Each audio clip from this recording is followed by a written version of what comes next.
ॐ प्रातः युजा अश्विनौ द्विबोधय इह आगच्छताम् अस्य सोमस्य पीतिये। प्रातः काल युक्त चित्त वाले दोनों, प्रातः काल संयुक्त तुम दोनों विशिष्ट बोध कराओ। हे अश्विना पुरुष औरत युगल, यहाँ आ जाओ इस सोम को पीने के लिए। यह ऋग्वेद के प्रथम मंडल के 22वें सूक्त का पहला मंत्र लिया गया। वेद कहीं पे भी कभी भी ये बात नहीं करता कि आपका मन जो है या मन मस्तिष्क को वो कभी भी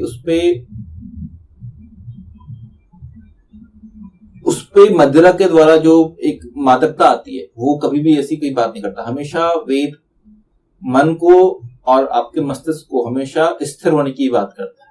तो वेद में जो भी इस तरीके से इसका अनुवाद निकालते हैं कि वेद में सोम रस की बात की गई है, सोमपान की बात की गई है, वो कभी भी इस चीज से ना उस चीज को समझें कि भाई ये मदिरा की बात की गई। सुबह अगर ये मंत्र प्रातः काल की बात कर रहा है तो उसमें मदिरा कहां से आ सकती है? कॉन्टेक्स्ट ही नहीं है। मतलब आप उसको नॉर्मल भी समझेंगे तो आपने कहीं पे भी ये वेद में ऐसा कहीं बोला जाएगा कि सुबह उठ के दारू पियो, ऐसा नहीं हो सकता, ऐसा नहीं हो सकता। तो आपको इसका मतलब निकालने के लिए थोड़ा सा बुद्धि की आवश्यकता है। हल्का सा बुद्धि पे जोर देंगे तो आपको समझ में आ जाएगा कि यहाँ पे सोम का मतलब ये है ही नहीं जो लोग इसका मतलब निकालते हैं मदिरा। हाँ, यहाँ पे दो मतलब हो सकते हैं सोम के। मतलब एक हो सकता है कि आप औषधियों का रस का पान करें। ऑब्वियसली अगर आप आयुर्वेद की बात करेंगे, आयुर्वेद को समझेंगे तो सर बहुत ज्यादा बोला जाता है कि अगर मॉर्निंग में उठ के सुबह उठ के आप औषधियों का रस का पान करते हैं, जैसे कुछ लोग अगर हम देखें कि अच्छे डाइजेशन के लिए लोग सुबह अपना ये एलोवेरा जो है या अपना आंवला का रस जो है, इनका रस का पान करते हैं तो उनका जो डाइजेशन बहुत सही रहता है, शरीर स्वस्थ रहता है। तो आप उसको इस तरीके से निकाल सकते हैं कि एक औषधियों के रस का पान कर सकते हैं। और दूसरा फिर दाम्पत्य कर्म की बात की गई कि अगर पुरुष और औरत वेद से कनेक्टेड है तो वो सुबह का जो दाम्पत्य कर्म को भी उसको आप कनेक्ट कर सकते हैं। यहाँ पे दोनों तरीके का मन का अर्थ से आप ले सकते हैं। बट यहाँ पे जो चीज नहीं ली जानी चाहिए वो शराब या मदिरा है। तो ओवरऑल जो ये मंत्र है, इस मंत्र में जो मेन बात की गई है, पहले तो इसका देवता अश्विना था तो हमने अश्विना की बात कर ली। यहाँ पे पुरुष और औरत को संबोधित किया गया है। दूसरी इंपॉर्टेंट चीज इसमें बात की गई है प्रातः काल की।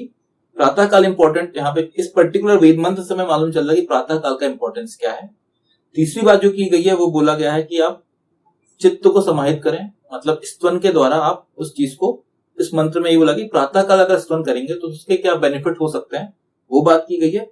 और चौथा बोला गया कि प्रातः काल अगर आप सोम का पान करेंगे, अगर पुरुष और औरत अश्विना है वो अगर सोम का पान करेंगे तो उसके बेनिफिट्स आपको मिलेंगे। तो ये मंत्र इस बारे में बात करता है। प्रातः काल युक्त चित्त वाले दोनों, प्रातः काल संयुक्त तुम दोनों विशिष्ट बोध कराओ। हे अश्विना पुरुष औरत युगल, यहाँ आ जाओ इस सोम को पीने के लिए। ओम प्रातः युजा अश्विनौ विबोधय इह आगच्छताम अस्य सोमस्य पीतिये। ओम। वेद के अनुसार ईश्वर कैसा है? तो ये हमारा मंत्र था। कल एक दो दिन पहले हमने इसको भी लिए थे कि इसमें ईशान की विशेषताओं के बारे में बात की गई थी कि ईशान की विशेषताएं क्या है। जो ईशान है, जो हम बात करते हैं रामचरितमानस में, ये बोला गया कि ईश्वर अंश जीव अविनाशी। जो जीव है वो ईश्वर का अंश है। तो ईश्वर एक्चुअल में कैसा है? तो जो बात ये कही गई कि उसके लिए प्रॉपर मंत्र बताया गया यजुर्वेद के 40वें अध्याय का 8वां मंत्र। एक्चुअल में यजुर्वेद का 40वां अध्याय है वो अपने आप में तो आखिरी अध्याय है। 40वें अध्याय के जितने भी मंत्र हैं बहुत सबसे यजुर्वेद के फेमस मंत्रों में होते हैं। पहले दो मंत्र भी बहुत फेमस है, फिर ये 8वां मंत्र ये भी बहुत फेमस है। ऐसे यजुर्वेद के 40वें अध्याय की जो उत्तरविंशति में जो मंत्र है वो काफी ज्यादा आप सुनेंगे वेद के बारे में। तो उसमें जो ये वेद मंत्र है वो ये बताता है कि ईशान जो है उसकी एक्चुअल में विशेषताएं क्या है। आप ईशान को समझना चाहते हैं, देखिए ईशान को अब जो हम जो एज अ इंसान, एज अ मानव जो है, हम उसको पूरी तरह समझ इसलिए नहीं सकते क्योंकि वो हमारे मन और मस्तिष्क के भी बहुत ऊपर है। ऊपर ये मतलब हम ये भी नहीं सोच सकते कि ईशान हमेशा से ही है।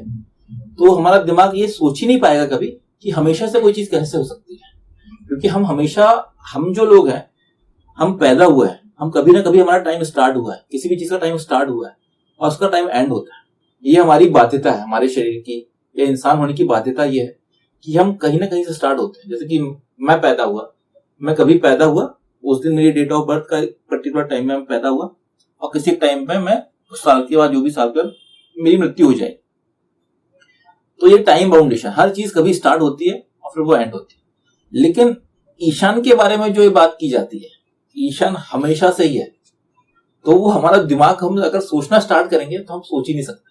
अगर मैं आपसे बोलूं कि ये चीज हमेशा से ही है, तो आप बोलोगे हमेशा से कोई चीज कैसे हो सकती है?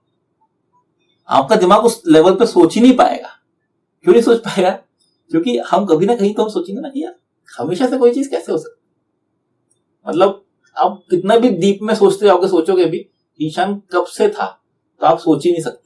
ये आपकी लिमिटेशन है, ये आपके दिमाग की लिमिटेशन है, इंसान के शरीर की लिमिटेशन। तो जहां पे लिमिटेशंस खत्म होती हैं हमारी, वहां ईशान है। तो ये जो मंत्र है वो यही बोलता है, सा परेगाच्छु कर्म कायम वर्णम स्नाविर शुद्धम पाप विद्धम कवि मनीषी परिभू स्वयं भूरिया तत्व अर्थात वृक्षाश्वती समाप्य। वह सर्वोपलब्ध, शुभ्र, शरीरहीन, घावहीन, स्नायुहीन, शुद्ध, पाप जिसे भेद नहीं सकता, कवि, मनीषी, सर्वव्याप्त, स्वयंभू ने शाश्वत प्रजाओं और शाश्वत कालों के लिए तथ्यानुसार जीवन मूल्यों का विधान किया।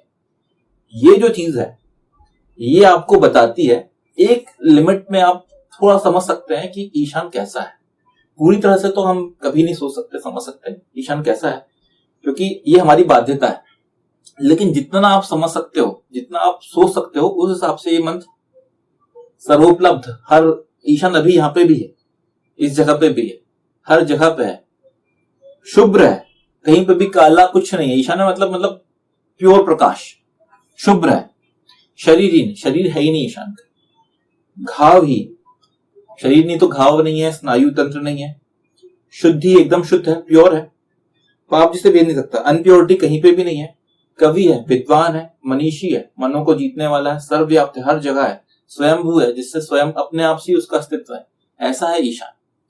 तो ऐसे ईशान ने ही आपको वेद के द्वारा शाश्वत कालों और शाश्वत प्रजाओं के लिए तथ्यानुसार जीवन मूल्यों का विधान किया। ये बात है। तो ये बताता है आपको कि आप क्यों आए हैं, और आपको जिसने इस दुनिया में, इस पृथ्वी पे या जहां पे भी हम लेके आया है, वो ईशान ने क्यों लाया है। ईशान ने इसलिए लाया है ताकि जो शाश्वत कालों के लिए, मतलब हम लोगों के लिए, शाश्वत प्रजाओं, शाश्वत कालों के लिए तथ्यानुसार जीवन मूल्यों का विधान किया है, ताकि आपका जो जीवन है वो आप तथ्यानुसार जिए।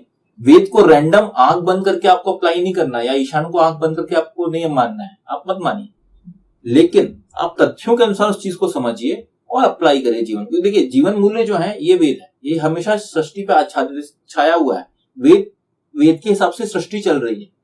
अगर आप तथ्यानुसार उन पे आसन करेंगे, भले आप ईशान को ना माने, लेकिन आप उनको उस पर आसन करेंगे तो आपको उसके हमेशा फायदे मिलते रहेंगे, क्योंकि वो ये साइंस है जो कि लगा हुआ है, मतलब चल रहा है उस पर। अगर आप, ये वो वाला मैथ्स है कि अगर आप जीरो को जीरो से मल्टीप्लाई करोगे तो हमेशा जीरो ही आएगा।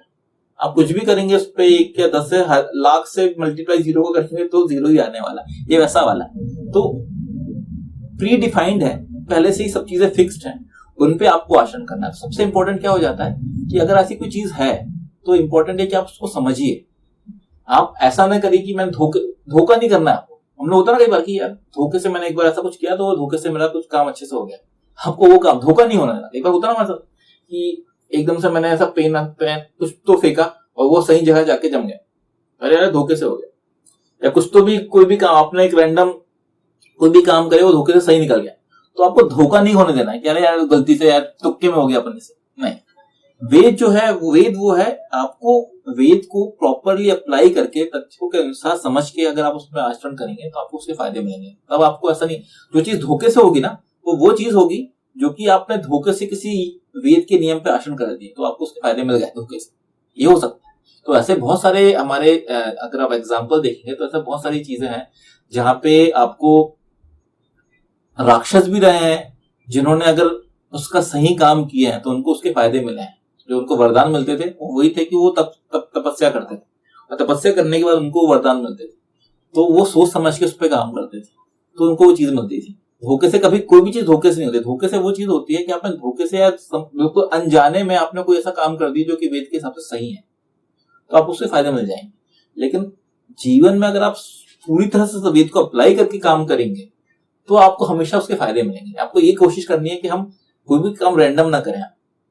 रैंडम काम करेंगे तो हो सकता है कि कई बार वो चीज वेद के नियम के अगेंस्ट चली गई, ठीक है, तो धोखे से आपको नुकसान भी हो जाएगा, है ना। आपने बहुत सोच समझ के काम करे, आपको लगता है आपने बहुत सोच के काम करे हो कोई तो भी, लेकिन वो वेद के नियमों के अगेंस्ट है, ठीक है, तो आप कितने अच्छा कोशिश कर लें उसके आपको दुष्परिणाम ही मिलेंगे। और अगर बिना सोचे समझे अगर वेद के हिसाब से काम कर लिए तो उसके आपको फायदे मिल जाएंगे। लेकिन यहाँ पे वेद के बारे में ये बोली जाती है कि वेद बुद्धि का प्रेरण है, धियो यो न प्रचोदयात् की बात। वो यही बोला गया कि आप अगर अपनी बुद्धि को वेद के द्वारा उस पर सही तरीके से अप्लाई करते हो तो आप हमेशा फायदे उठा सकते हैं। तो जीवन में हमें हमेशा उसके फायदे उठाने हैं, ये इंपॉर्टेंट है। और ईशान की बात अगर आती है तो ईशान को समझने के लिए ये जो मंत्र है ये बहुत ही इंपॉर्टेंट मंत्र है, जो कि हमको इससे हमें उसके बारे में, उसके अस्तित्व के बारे में, उसकी जो कैसी उसकी विशेषताएं हैं वो समझ में आ जाती है।